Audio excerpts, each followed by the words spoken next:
O senador Manuel Ruiz reclama a Europa que se realicen estudos antes de vedar máis zonas de pesca. Tamén pide ao Goberno de España estudos para que as cotas pesqueiras non se reduzan para o 2026. A pesca segue presente nos debates políticos a nivel nacional polas dificultades ás que se está a afrontar o sector. O Senado e a súa Comisión da Pesca concentran estes temas e nos últimos tempos hai unha cuestión na que se fai especial fincapé, a ampliación da veda á pesca de fondo.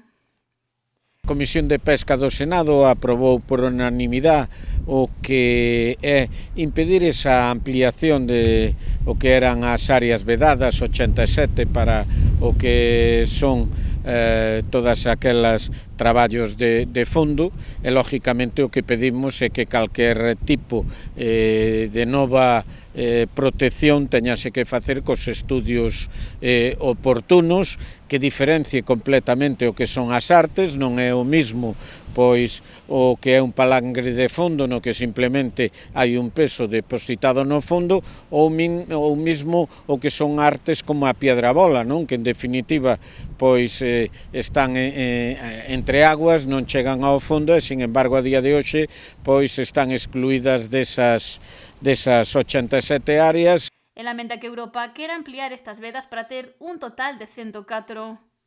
Por iso eu creo que o que hai que facer as cousas con sentido. Nós somos os primeiros que queremos conservar e preservar o que son os valores ambientales, as especies, os ecosistemas, pero iso tense que facer cos estudios pertinentes e, sobre todo, non do xeito que o fixo, en este caso, a Comisión Europea.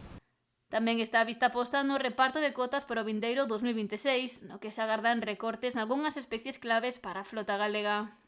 O problema é que o goberno español, cando chega o mes de diciembre que se debaten as cuotas, non leva ningún estudio científico nin técnico que poda rebatir o que vai a propoñer ICES e que é o que propón a Comisión. Eso que fai?